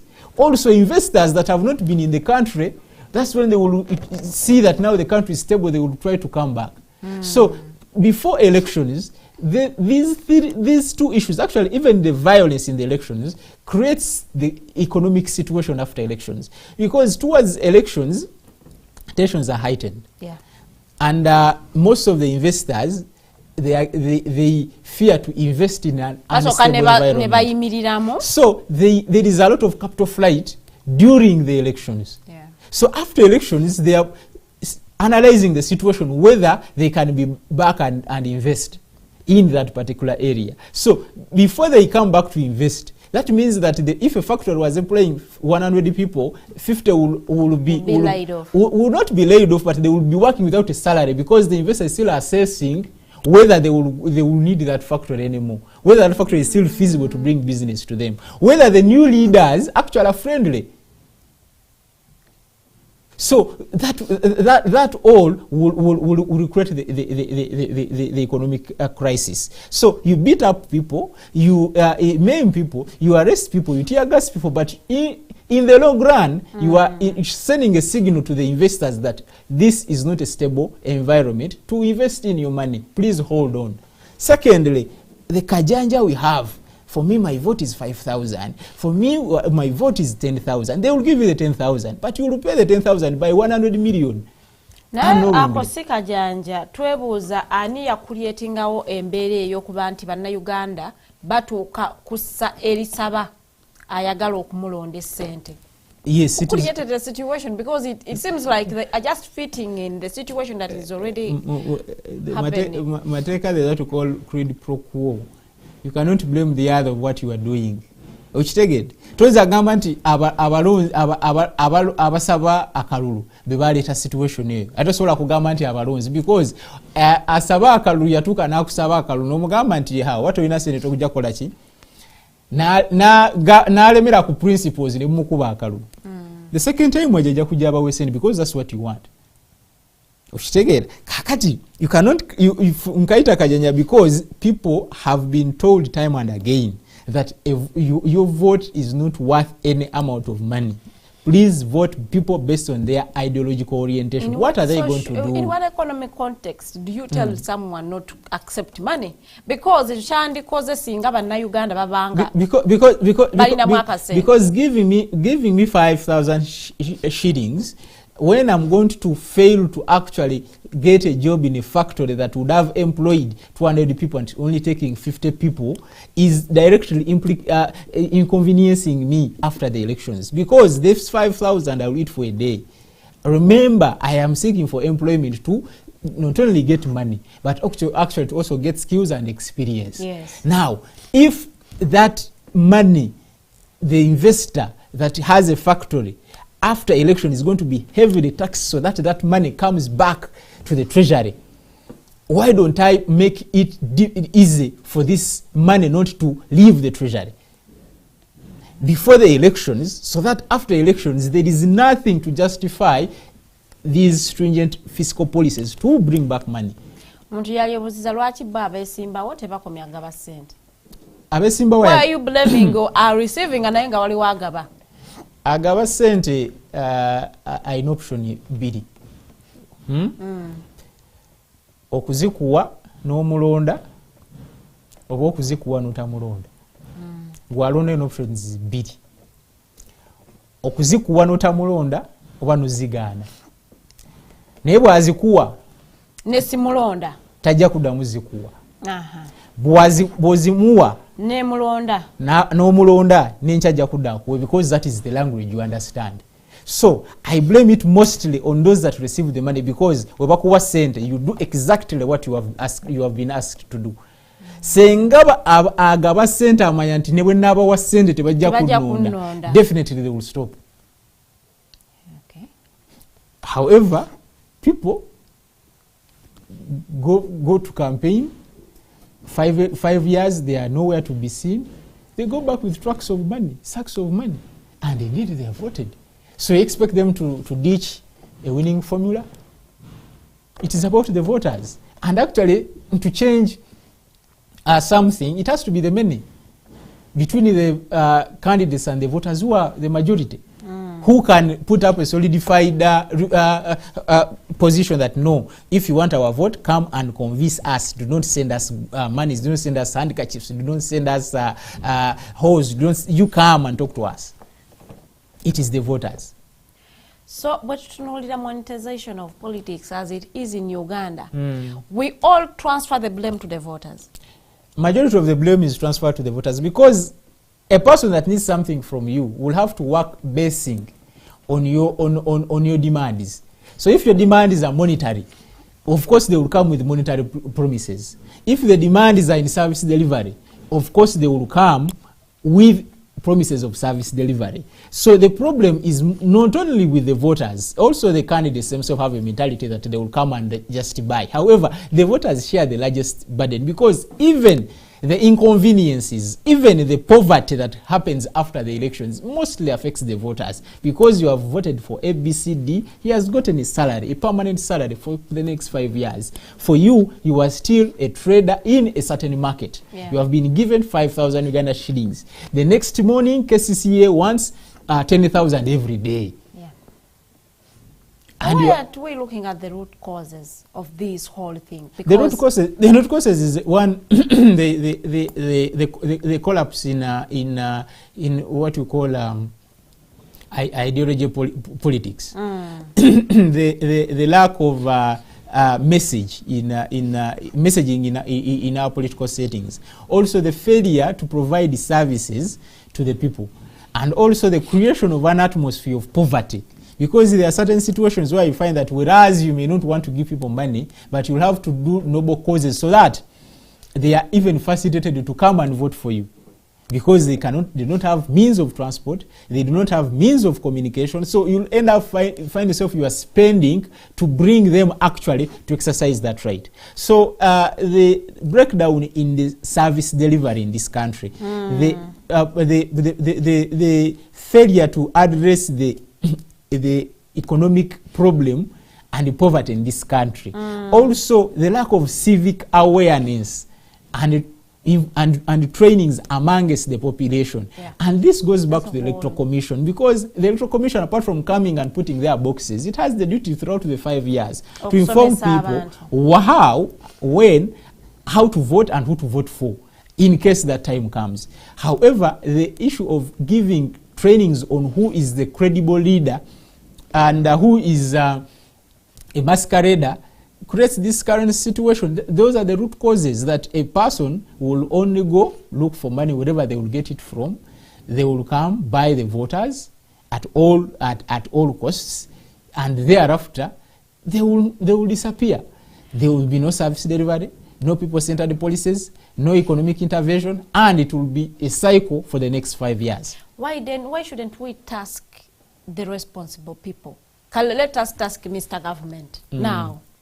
Okulaba nti obwavu bukendeera mu bantu, kubanga Maseruka hwaza akatenike mu pocket tebajja muwa bbiri kumugula alonde someone. Why don't we task abo abantu abali responsible okulaba nti bakyusa embeera, the economic situation in Uganda yesinza okuleetera monetization y'okuprevailinga, because people do not have money. Olaba mu kyalo, because politics abasinga bamulabira wanene Kampala, but in the village omuntu amuwa bakuwa 10,000 nga there is a family that has spent a month without soap. That goes back to the issue of the service delivery in this country. And it is very unfortunate that whereas we try to create some levels of awareness through other organizations, through platforms like this Digitalk, you will find that there are certain section of the population that is actually again still outside what we call the money economy, because they do not have a TV, they cannot buy data, and and secondly they depend on what we call barter trade. They're not in the monetary economy. Yes. So it is such vulnerable people that actually are exploited. These ones actually, those are the most principled people. However, their vulnerability is exploited by the leaders. Yes. In that regard, I do not blame such people. I blame the leaders. Instead of improving the lives of those people, they keep them in that situation and take advantage year in, year out. Because it is those that clearly tell you that I do not want somebody to pay me to vote. However, I do not have soap. My child hasn't gone back to school. I need I don't have scholastic materials. Yes. So, and the leader will keep that particular community in such poverty so that they are able to do their bidding. And whereas you try to reach them through other private means, it is hard because of them being outside the economy. However, there are also those well educated, well informed, actually holding very serious employment opportunities, well educated, far exposed, that demand for money. That demand for money. And they make it a norm. They follow the trend. No, they normalize it. Actually, it is these people that are educated and literate enough that paint a picture that actually it is okay to be bribed so that you vote for someone. That is why the other people receive a token of appreciation. They give them soap. They give them books. Here you ask for hard cash. You see? So, and when you analyze the circumstances, that the person given 5,000 shillings actually can make 20,000 a day. You see? However, the person that is receiving above soap, you clearly see that this particular individual is had they had the soap, they would not have been here with me. Yes. Aba politician banji bagabye ebintu bingi ebimu nga biweebula. Someone yagabako nickers mu byalo eyo n'agabira abakyala nickers. So I do not know how he came to understand that women do not have nickers in that particular area, and so he went and bought nickers and gave to women. It was very, very disappointing to see such a politician ng'akola ekintu ekyo eri bamaama baffe, because ekyo ekintu kiba kiswaza naye ate ekyo no kiragira ddala the level of civic awareness eri mu bantu nti bajja mugulumiza nnyo kubanga agenzi n'abagulira nika of 1,000 n'agibawa. So abakulembeze baffe betulina bannaye tusaba museemu abalonzi ebitiibwa nga nva ku nsonga njagala tutunuulireko ku economic priorities government ze yali badde efocusingako. Now that yes we are past elections, but kati wano wetulabira nti now politics begins. New cabinet, buli omu gwe bagadde obwa minister, buli omu akwata kyakutte. What are those priorities economically government ze yali badde focusing akona tulaba abantu obubbi buli waggulu nnyo? That will actually explain kyobadde otugamba nti esente abantu baziba wa mukalu kati right now tewali flow of money. So kati omuntu wakulabiriza ng'olina ekyebiri akugoberera paka wo. No, that one also has a different angle of explanation. It's that while previously being in certain situations in life or stations in life, as staying in a ghetto, staying in a slum, was treated as something bad that you'll have to fight so hard to come out from. Now we are in the era or in a situation whereby people glorify themselves to be born, bred and staying in the ghetto, and they pride that that is their station in life. Now the government has exacerbated the situation by now going to empower these people in the ghettos and give them means and access to what we call the outside economy, and also also to people that matter in society. You'll find that a gang is having a leader that has a connection with the police. Because of these social interactions, these gangs have been able now to infiltrate and be recognized on tables where actually decent people can sit and discuss. So it is this situation that they have actually also been given money. So my question is, the ghetto money, where does it go? Is it going in skilling? Is it what economic activity are these people engaged in besides eating this money? So, for instance, if somebody has been eating 2,000 Uganda shillings every day, and we advanced their budget to 10,000 Uganda shillings for some time, and thereafter the elections you cut the 10,000, they will have to look for means of continuing earning the 10,000 Uganda shillings. In my perspective, it is leading to this high urban crime rate. Mu opinion yo gamba mweno initiative Mr. President jabadde ateeseewo okulaba nga beelevatinga ghetto youths, ogamba nti yeeretedde obubbi okweyongera? Because most of these people, did they denounce their activities they were doing before? or they were used for political expedience. Oyogala basooke bajje bagambe ffe tulokose tubadde nga babbi. It is not about saying, it's about doing. Because you see, the issue is I'm asking, they have been organized in groups. Yes. They have been given money. Yes. Yes. Is there a report that this money actually went for those particular job opportunities that they were given? Two, is it true that actually they were needing money to start businesses? Because some are outright criminals. And this criminal has been now taken on a budget that is because if somebody could steal for 2,000 Uganda shillings, he's advanced now, he can rent a house of 150,000 Uganda shillings. And after you close that avenue that was giving them the 150 to pay, because government had as if put them on transfer earnings. They are like secondary school students. Now the elections are over because we are needed for elections. The government is leaving. So these people have to look for means of continuing to have that money. You have exposed them to good life.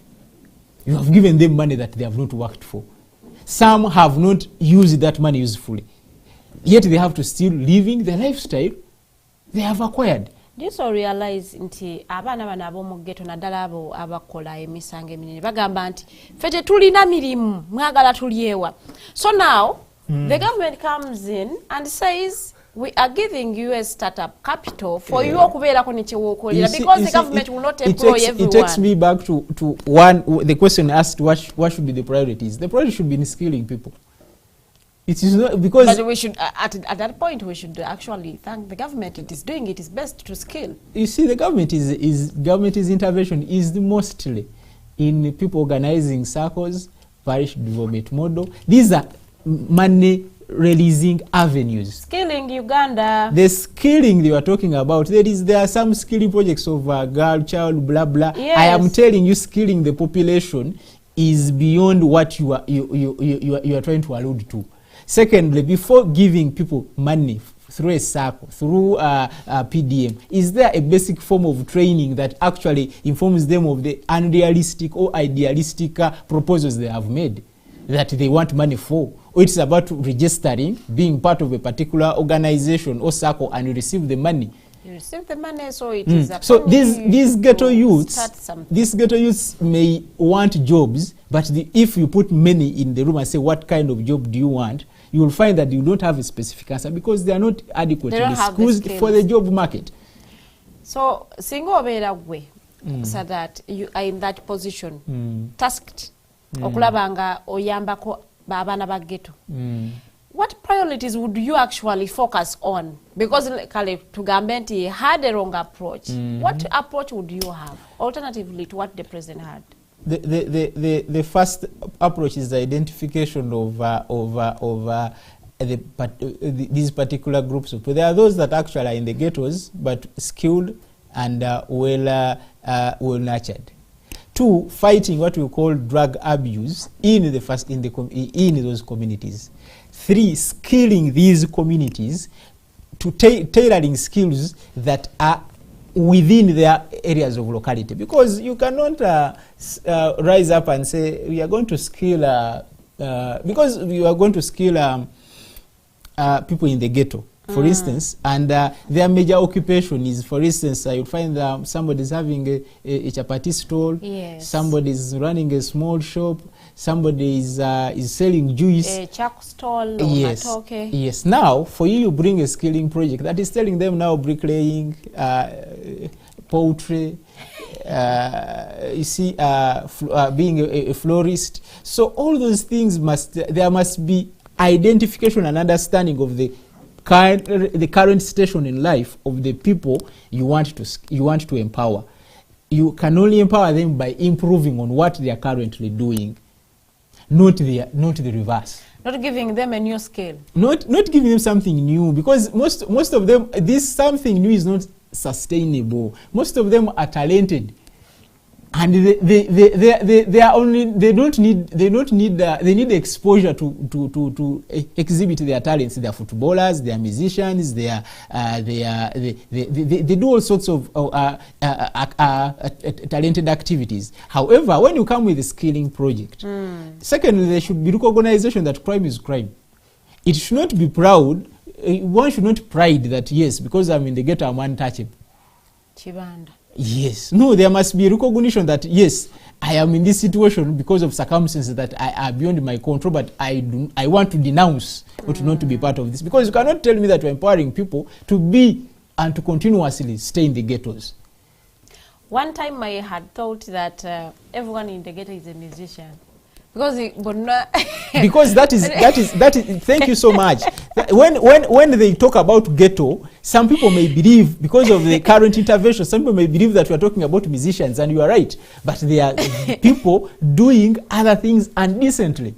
There are people running smooth businesses in the ghettos. However, they want to break through and leave those ghettos.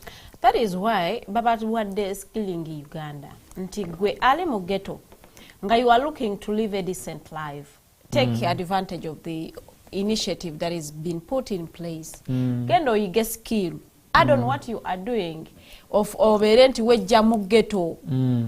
But I don't want to believe that what you are actually saying is practical. That we are going to go into the ghetto and then go and start to kusengeja. Oyagala chapati chotegeera tujja kusomesa how to handle business. Oyagala because I think people should identify within themselves where their passion is. Kati tuba skilling within their passion. You see when you talk about interventions, these things must be planned and researched. You do not hold a rally and say, abageto yejini mba wadesente wezit.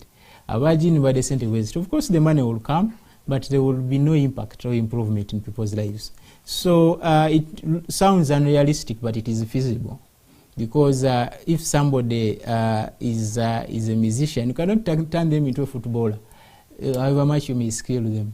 And also their passion they may be passionate about something, but they cannot actually do it. Nani yagamba nti omuwoba ne talent tokola. And that is I agree with you.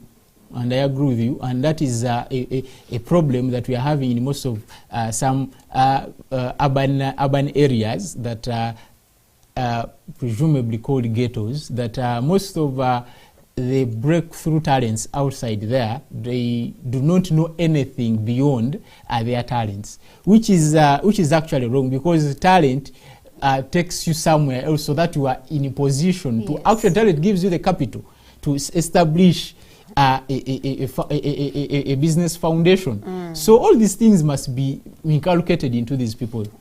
That is the skilling we are talking about. What makes a musician or a person that is in that industry to move with almost 100 people on a daily basis? How are these people contributing to the economy? The musician is earning. How are these other people contributing to the economy? Nabo bayinengeri je ba contributing, because tell me why one would leave their work to go akutambulira. I do say that they do not contribute to the economy because they do not have a formal job. But they are spending. Where is that money going? They are spent on. You see, there is spending and being spent on. So there is only one earner whose salary is fragmented to take care of other dependents. They are actually dependents on another person. They are able-bodied. They are strong, they can farm, they can do all other things. However, they are not contributing directly to the economy, but they are actually eating or depending on one that is contributing to the economy. So, Sadat, wokera kumacha from your salary. No mpake kumi. Ekumi yange when you spending, why are you not contributing to the economy? Those are what we call transfer earnings. Those are transfer earnings. You have your uncle in the United States who sends me 500 every month. You do not work. He comes and pays your rent, sends upkeep, buys food. You are not. You are not. You are dependent. I am not contributing to the You economy. are not. It is the other person that is contributing to the economy indirectly. However, through you, for you, you have not contributed to the economy. However, you believe. For instance, now if they ask you and your uncle who is rich, The uncle, of course. so if they want to tax on income, whom do they tax? He has the income, so they tax. Thank you so much. Thank you so much. Oli kumaichi drive nino mkulu Maseruka Sadat okuva mu kibiina kya DF ono natulira ddala committee ya human rights era nga ensonga tuli mu economics, the economy, but we are talking this simplified economics that you and me can understand. Nti osobola okubeera nga oli mukyala ayo waka, you do not work but you spend. So literally, you could think that you are contributing to the economy because every day there is money going out through your hands. Maseruka is saying, you are not contributing to the economy. You are dependent. You are dependent to your husband, who is earning and giving you the luxury of sitting home and giving you that kind of life. So ndoza tusobola okubanga tuyigam. We all come here to make sure that information is given to you ekuyambe, not to you to receive information and not benefit from it. Tubadde tuwa priorities, economic priorities where the government should actually focus okubanga eyambako bana Uganda. Right now as the economic situation is in Uganda, would you think that the government should actually focus on making the environment suitable for investors to come back and invest and then kind of deal with the high rates of unemployment? You see, the government will definitely give some assurances to the investors. Those that are still around, they will have to bring in more capital because after swearing in, there will be some semblance of stability. We will have a parliament, we will have a head of state, and in that regard, investors will think otherwise, not to transfer their capital to other countries. However, government should establish initiatives on breeding local investors, because a local investor, whether we are in a situation of war, whether in a situation of anarchy or in a situation of violence, they will have nowhere to run. They will have to keep here and make this place better. We will be having less capital flight other than the foreign investors. So more initiatives and more incentives should be given to local investments, so that these investments can breed more local employment opportunities and also locally bred capital in this country. Yes. Nebo tunolira abavubuka, the youths, now post-election, some of them were used, others participated. Others got participated, but we all came out of the election. Now let's answer the youth question as it is. Oloza abavubuka right now, what should we do? What should they do? Some of them, the high rates of unemployment, bavubuka, not the older generation. So to tackle the youth question, what should be done? You see, unemployment is a constant in life. You see, at any one moment there must be those that are unemployed. However, listen, the high rate of unemployment is alarming, and it is brought in two folds. One, the lack of expansion in our small economy. If you look at the Ugandan economy, what are the most things that we deal in? That create more opportunities, that even if you are not employed by government and you are not in Chukubo, you will be earning. So there is no widening of the...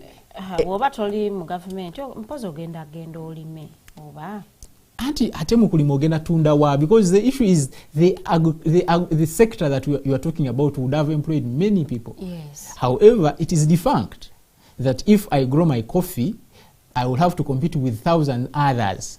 If I grow my vanilla, I'm not sure whether by the time I am harvesting, there will be market. If I'm growing my matoke, I don't know whether that matoke will be preserved so that it reaches the market. So in the circumstances, there is a smaller economic pool that can employ everybody. And that is why people are resorting to the creative economy. People want to be content creators, people want to be... Everyone has become a blogger. Yes, and also there is limited space in the production sector. Production and value addition sector. For instance, if somebody grows matoke, there must be somebody that is going to process that matoke, pack it, and preserve it. Yeah.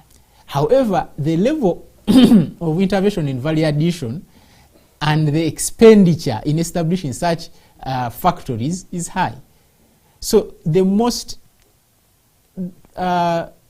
neglected sector, I'm sorry to say, is the agriculture sector, that could have given most of us jobs. And also, you'll find that in some skilled sectors like mining, ICT, those that we are concentrating on will actually take a limited number of people, because not everybody will have the capacity and the skills to earn those skills. However, everybody, whether skilled or not, can be a farmer. Whether skilled or not, can add value, value addition, because chikwetagisa sophistication yamanyi okuba n'ekyuma ekikuma obuwunga. Yeah. Tekikwetagisa sophistication yamanyi okubanga ate ne bokoza tebalina kubeera nga baasoma nnyo. So the economic pool where everything, even where our taxes come from, is limited. You find manufacturing, tourism is on and off. So it is in most of import and export, whereby, and we import more. So we have more traders, and which traders are highly taxed. Yeah. So omukulembeze bwe yavaayo n'agamba nti ffenna tugende ku bubu. Buy Uganda, build Buy Uganda. Uganda, build Uganda. Do you believe that? Yeah, I would support the bubu because I am a Ugandan and I am pro everything that is taking Uganda to another level. Yes. Actually, we are looking to go into the middle income status. And whereas you support it on your body, what is Buy Uganda, build Uganda on your body as you as you've said. As you are sitting there. No, because you're going to Buy Uganda, build Uganda. You see, moderator.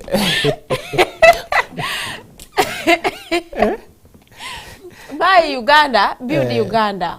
Do you believe it is a good initiative? It is a good initiative, but we should also understand that the Buy Uganda and build Uganda should also come with the quality of the items that are produced there. So why should I leave a cheap Chinese phone that has all the functions and I go for the one made in Kapeka? There must be some level of quality. Not only the price, also the quality must matter. So also, that's why I brought the question that on has looking nice you are, which on your body have you said, let me go with Buy Uganda, build? Because you'll value quality. You will value all other things before saying that let me go for Buy Uganda, build yes. Uganda. So the Buy Uganda, build Uganda initiative is good. However, it must also be buttressed with production of high quality goods that are competitive on the world market. Because we are global economy. I can sit here tomorrow and I buy something in China, Germany, and the United States. So why should I forego a cheaper, however it may be of a higher price but of good quality, and I leave and I go for the Ugandan that is of poor quality, though it is cheaper? Now I want to base on your kind of thinking and then pose the question. With that kind of thinking, are we supporting the economy of the country, or we are not, we are actually pulling it down? You see, supporting the economy it should also be based on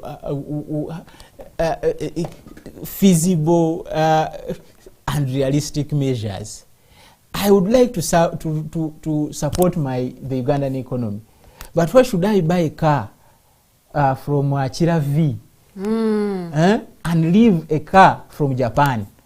That must be the deal, because it cannot only be. You already have a it is made in Uganda. It cannot be only patriotism. That do you know that people have bought cars that they have regretted, and they have given us reason as zine motoka bazikolera ba America.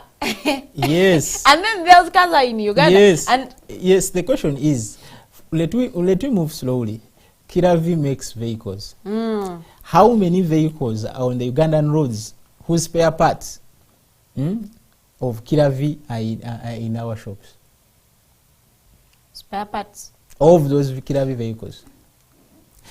Whereas we are saying that we want to support Uganda, it should not only be based on patriotism. It should be also based on affordability. It should be based on convenience. It should also be based on quality. So a car from Japan, I can bring it here, and all over Kampala I can get a spare part. A car from Kiravi, I don't know where. So you do not know where because you haven't bought the car.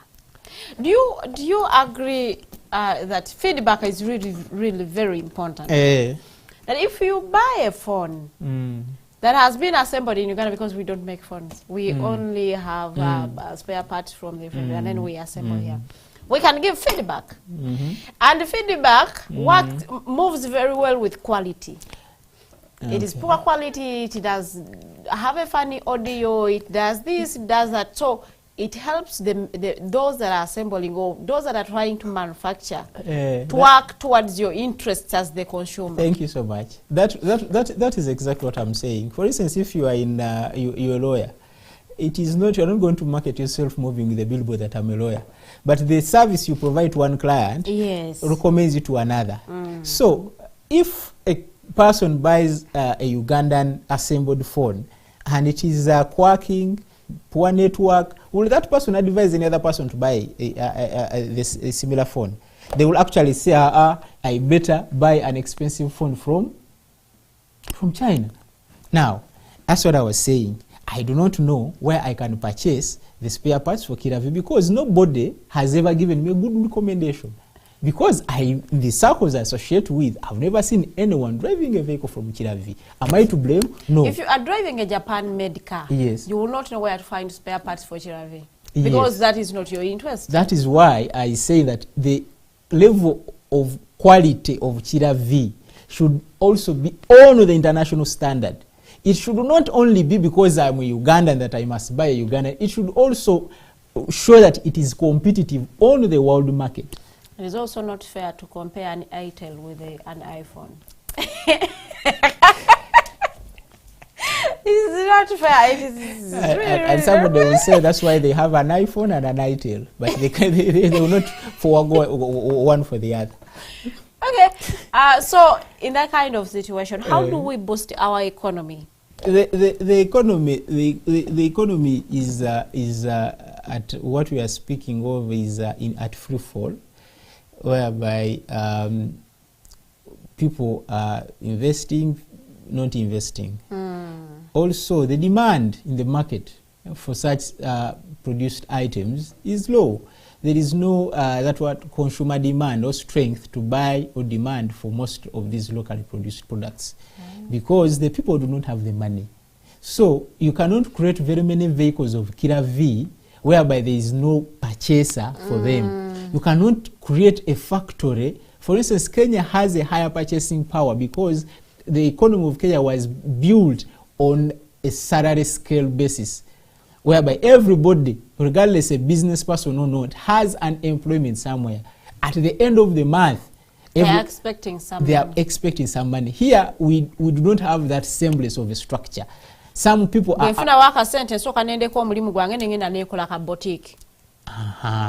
However, in Kenya, somebody runs them both. Because at the end of the month, that is when the purchase of everything is done.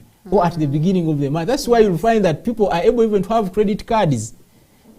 That at the end of the month, they will put money, I'll be able to purchase in a supermarket. And I can even take a loan from the supermarket because I have a guarantee of a salary. Here, the purchasing power is limited. It will only those that actually have a stable income. All businesses that would have provided stable income are dwindling because of high taxes and other mechanisms of doing business in this country. So to boost the economy, there must be increasing of the purchasing power of the population. They must have some money in the pocket so that they are able to purchase. And they must, and this must be sustainable, because if it does not make sense that I can purchase a house of 100 million today and tomorrow I cannot purchase something of 50,000 Uganda shillings. There is no balance. Because that money, there must be some level of sustainability that I can purchase for the next 10 years. Yes, it is deal making. It is deal making. Yeah.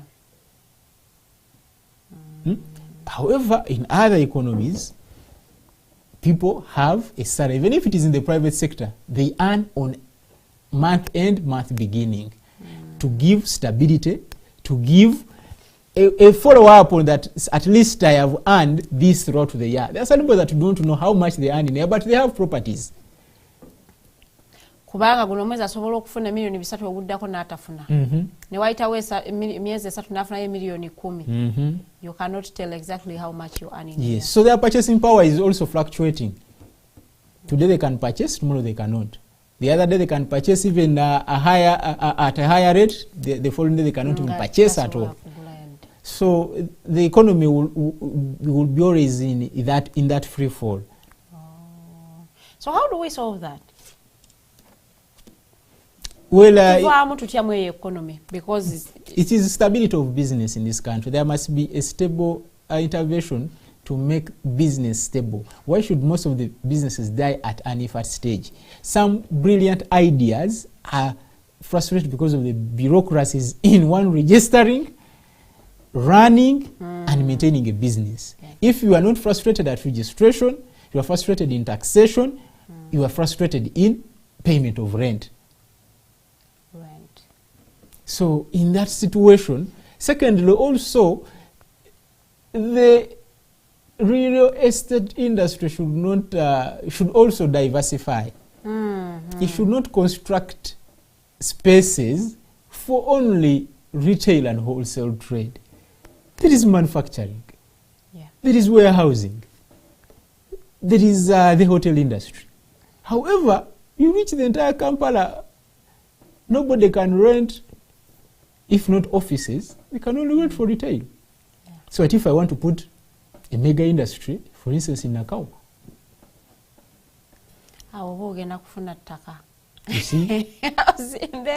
Yet they purchase, yes, most of the buyers are around there. The market is there. Yes. So I have to go to Namamve. Then I incur cost of transporting to the market. To the city center. So also there are a lot of things that that are intertwined that will need an intervention of all of us. Okay. Yes. Thank you so much. Abatambudde naffe okuva wetandikidde show eno mwebale kubanga mutambudde naffe ngenda kusaba otuweeyo akatalekeka osibule n'abatulabye olunaku lwaleero. Yes, abatulabye olunaku lwaleero Sadat Maseruka gimanya gange nebaza Alternative Digital kubanga time and again etuwa omukisa okujja twogerekera eggwanga n'ekirala nti toweewunya nnyo lwaki sente tolina mu nsawo. Akalulu ke twabaddemu munamu abirabanga buli omu ayagala bamutemere nga tanaba kubaako kyalowooza kulonda oba ni gwana alonda. So I urge the young people to find of other many creative ways of contributing to the economy. They should not dwell mostly on deal making, but mostly there must be sustainability in income if one is to progress from one level to another. The kind of employment that we're seeking for, which is from government, is limited to only very few people, that not all of us will be employed by government. However, all of us can be employers of others if we creatively establish our small-scale businesses or industries. I wish you well, and I pray that the term beginning 2026-2031 is fruitful and of economic value to all of us. Well, thank you so much. Mwebale kubanga mutambudde naffe kumala ate sawa namba n'eddakiika 3 zetubadde wano. Tusuubira ati mu discussion gye tubadde nayo muggyemu ekyokuyiga kimu 2 3 era nga bwe muba muggyemu ekyokuyiga, you pass on the information eri ate n'abantu abalala nabo bayige. We make the flow of information nga ekyaliwo tuleme kwezibira information nga fefeka abagimanyi. Ngenda kubaagaliza olunaku olulungi, tusisinkane olunaku olw'enkya essaawa zijja kubeera 2 ez'okumakya. Have yourself a good day.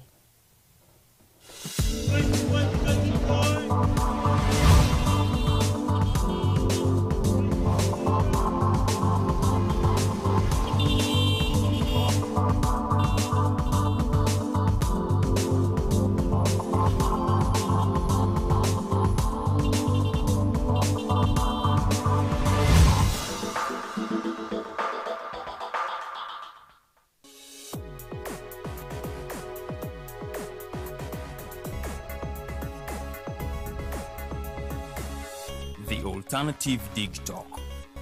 Real issues, real talk.